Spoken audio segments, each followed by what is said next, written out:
Précédemment dans Voyage autour du monde, nous avons cherché les plus belles plages de Grèce pour vous parler de la van life.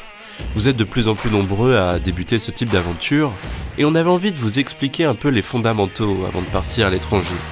Bien choisir son ou sa partenaire, connaître son véhicule sur le bout des doigts, puis rester organisé.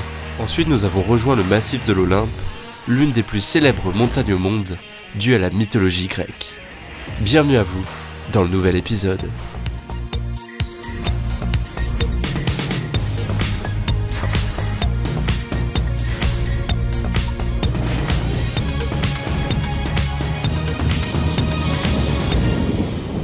Ça va cogner ce soir, je vous le dis.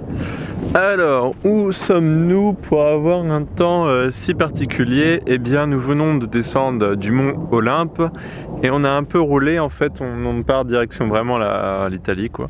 Donc, on roule vers l'ouest, on remonte un peu la Grèce. Enfin, la Grèce, on va la traverser tout simplement d'est en ouest.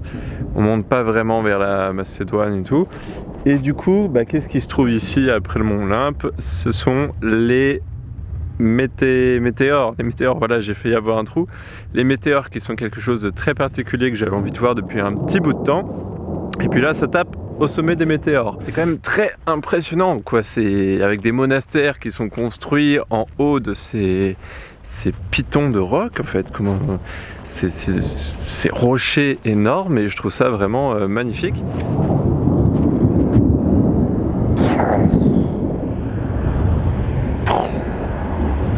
Non, il n'y a pas eu d'éclair. On en a eu plein quand on est arrivé. Et on s'est garé ici. Et ça, on me parlait un peu des endroits pourquoi l'Europe c'est cool pour camper, pour la van life. C'est parce que quand même, trouver des aires de repos comme ici, avec des petits bancs, il y a même de l'eau là-bas, c'est cool. Et dans très peu de pays au monde, et surtout en Asie, il n'y a pas ça. Donc là, je vais pouvoir travailler s'il ne se met pas à pleuvoir. Et c'est toujours mieux d'utiliser une table qui n'est pas la nôtre, quoi. Comme ça me fait pas monter sur le toit. B, it's running! Ça va souffler. There are lots of wind. For maybe 20 minutes. Oh my god! No. We are inside. So heavy! Look. Oh, it's shaking. Là, il y a une tornade. Je vais essayer de la filmer. Mais c'est pas évident parce qu'en fait, on est en plein dedans. J'ai ouvert la porte une seconde et ça mouille énormément. Oh no, I'm scared. Because it's scary.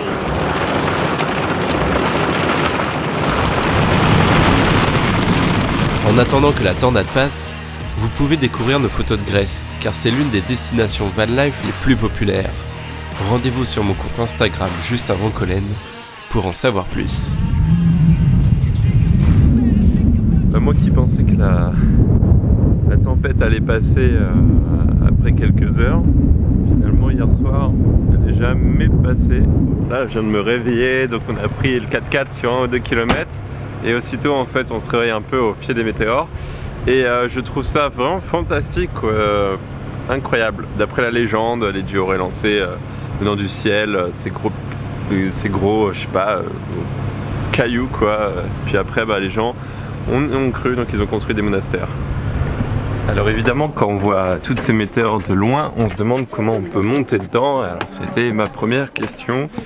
Et voici la réponse, ils ont construit des tunnels ou des petites galeries et des escaliers collant la roche pour pouvoir grimper. Ça fait beaucoup de marche quand même.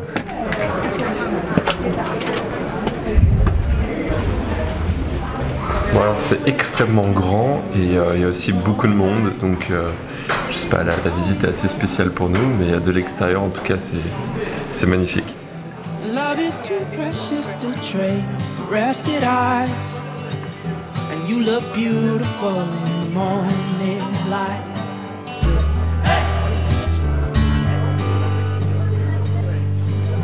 Well, I don't know how you feel the air in your lungs. Depuis quelques semaines, vous êtes de plus en plus nombreux à m'envoyer des commentaires sur ma chaîne YouTube et ça me fait super plaisir. Je suis content de voir l'évolution de ma chaîne, mais je prends conscience que je perds un peu la proximité que j'avais avec mes premiers abonnés. Chaque soir, je prends le temps de lire vos messages, mais malheureusement, j'ai plus le temps de répondre à vous tous. Néanmoins, j'ai envie d'en savoir un peu plus sur vous. Qui êtes-vous ? Dites-moi un de vos objectifs pour 2019, votre région, j'aimerais un peu vous situer, et un de vos rêves, tiens. Puis vous pouvez aussi me parler d'autres choses, libre à vous. J'aime beaucoup vous lire. Concernant notre voyage, on a remonté assez vite la Grèce, par manque de budget. Nous avons prévu de passer directement en Italie, car Bi ne peut pas traverser les pays d'Europe de l'Est. Tous ne sont pas membres de l'espace Schengen. Après notre passage au Météore, nous avons trouvé un spot vraiment exceptionnel sur notre route. Et on avait très envie de vous le présenter. Alors oui, en Grèce, on connaît tous les îles des Cyclades, les vestiges à côté d'Athènes, mais je trouve que le pays regorge de plein de richesses, surtout dans le nord.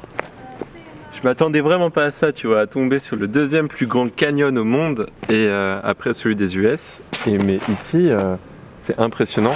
Puis, il n'y a personne, il y a juste un avion qui passe, et c'est calme. Alors peut-être en saison touristique, il y a beaucoup de monde, mais là, je vous assure que c'est le pied.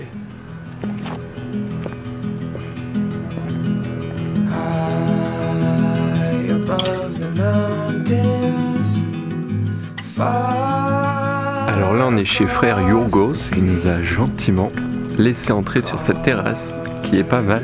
Déjà on a une petite vue sympa derrière moi, mais regardez-moi ça, il se met bien ici en construisant un monastère dans le deuxième plus haut canyon.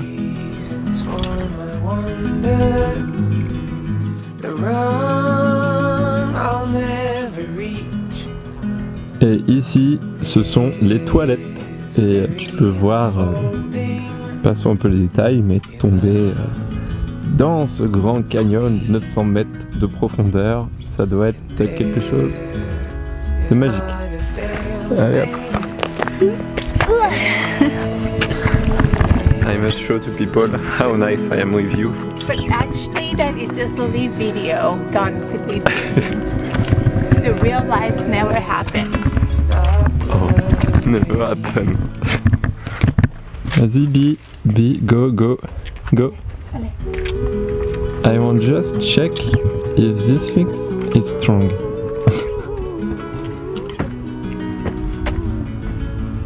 Go.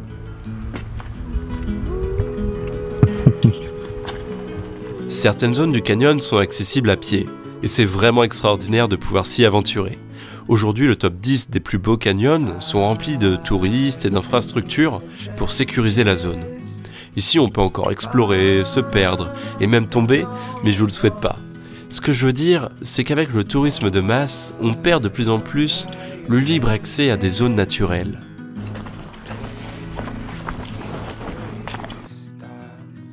Après une journée dans le canyon, nous avons décidé de rejoindre l'Italie depuis la zone portuaire d'Igoumenitsa. We are going to Italy right now. We go to Italy. But Justin doesn't happy because we didn't go to Ancona. Finalement, on va partir pour beaucoup plus bas. Je sais même pas le nom de la ville, c'est au sud de Bari, c'est à 80 km de Bari. Hello. Close the camera here. Ah, okay. Alors, c'est la première fois sans mes parents que je prends un bateau, mais la dernière fois, je pense que j'avais 5 ou 8 ans, donc il y a très longtemps, et je suis pas du tout à l'aise, moi, dans ces moments-là. Je stresse énormément, surtout que là, on vient de repasser une police, mais ça va. Ils étaient super sympas, les gars, donc c'est bon à savoir si vous avez un véhicule à l'étranger. Tant que vous êtes en Europe, il n'y a pas de souci après. Mais là, je ne sais pas du tout où on va. Il y a des énormes camions. Et je crois qu'on doit chercher le numéro 5. Oh là là là là. Je le sens pas du tout. Je crois que j'ai loupé le bateau. Ouais, je crois que j'ai loupé le bateau. But we drive from 1 year. 1 year. Yeah, in Cambodia, Laos. It's a long trip. Ciao. Ciao. Un fan. En France, je suis très curieux, étant donné que je suis français, de voir la réaction des gens. Et surtout si je rencontre des gens qui suivent mes vidéos, ça me ferait très plaisir. Lorsque nous sommes arrivés sur la zone d'embarquement, l'ambiance était vraiment stressante. Tout le monde se battait pour embarquer dans le bateau, on a même vu des Italiens se battre, et pour Bi, cette situation est vraiment angoissante. Car en Thaïlande, bon, tout se passe peut-être à l'arrache, mais avec le sourire. Les minutes défilaient et 3 véhicules dont le nôtre étaient mis de côté sans raison. J'ai très vite compris que nous allons avoir un problème pour embarquer, alors que nous avions notre billet d'embarquement. Quand je me suis retrouvé comme seul véhicule sur le quai, alors que j'étais parmi les premiers, j'ai compris que l'un des agents avait un problème avec nous et que le bateau allait sans doute partir sans nous. J'ai essayé de forcer le passage, mais rien à faire. Bee a quitté le 4x4 pour faire diversion. Elle est partie sympathiser avec le personnel sur le quai et j'ai profité de cette opportunité pour me faufiler en douce dans le bateau. Je ne sais toujours pas pourquoi on nous a laissé pourrir sur le quai, mais je pense que le capitaine a refusé notre embarquement. Nous avons utilisé nos dernières économies pour traverser la mer Adriatique. Il était hors de question que je reste sur le port.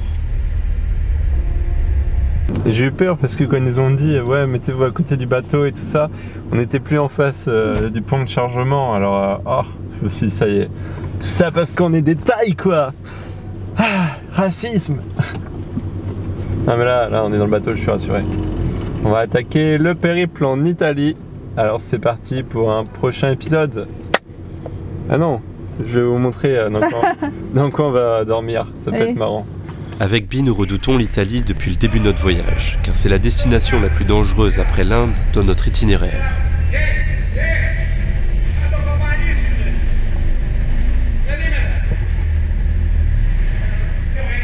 Bee savait que les Italiens ont le sang chaud.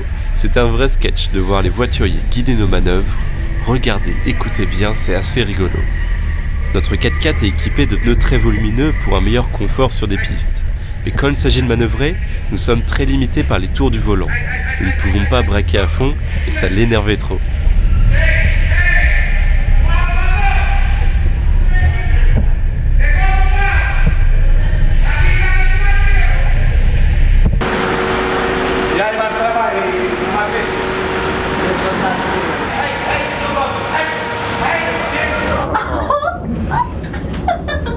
The bed is very soft.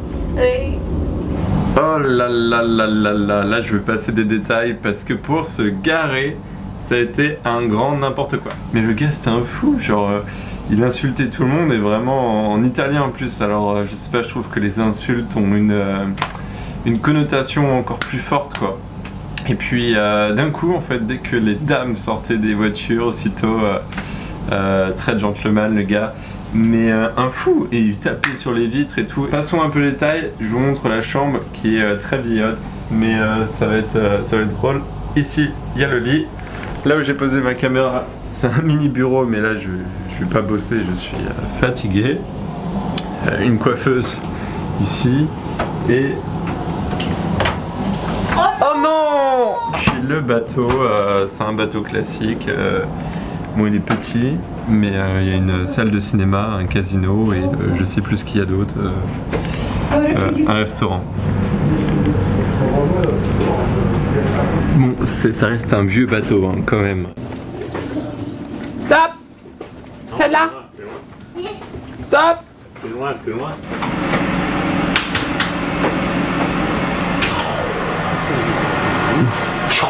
Shaolin Bee. Buddha lunch. Buddha lunch. Why is it called this Buddha lunch?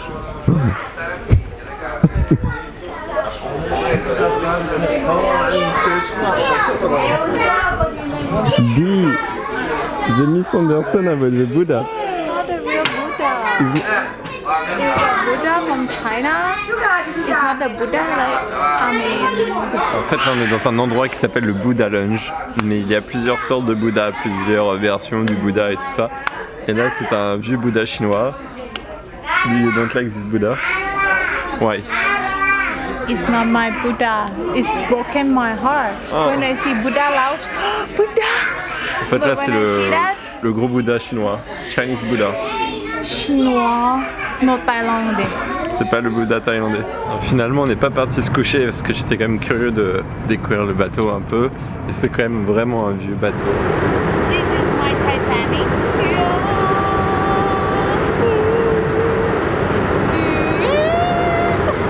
Oh, Jack! Help me, Jack. Jack. Are you sad to leave Greece? Oui. Yes. I want to stay more. Bye Tadzeki. Jeudi prochain, nous arrivons en Italie. Après une courte traversée, nous sommes heureux d'arriver si proche de notre objectif. Nous sommes à seulement 2000 km de la Normandie. Nous profitons de chaque journée pour vivre nos derniers moments de Van-Lifer et vous emmener découvrir une côte mythique, la côte Amalfitaine. C'était vraiment très beau de parcourir la péninsule sorrentine. Il existe un tas de villages à flanc de montagne qui bordent la mer et c'est sans doute la route la plus romantique que j'ai vue jusqu'à présent. J'ai hâte de vous la présenter dans le prochain épisode.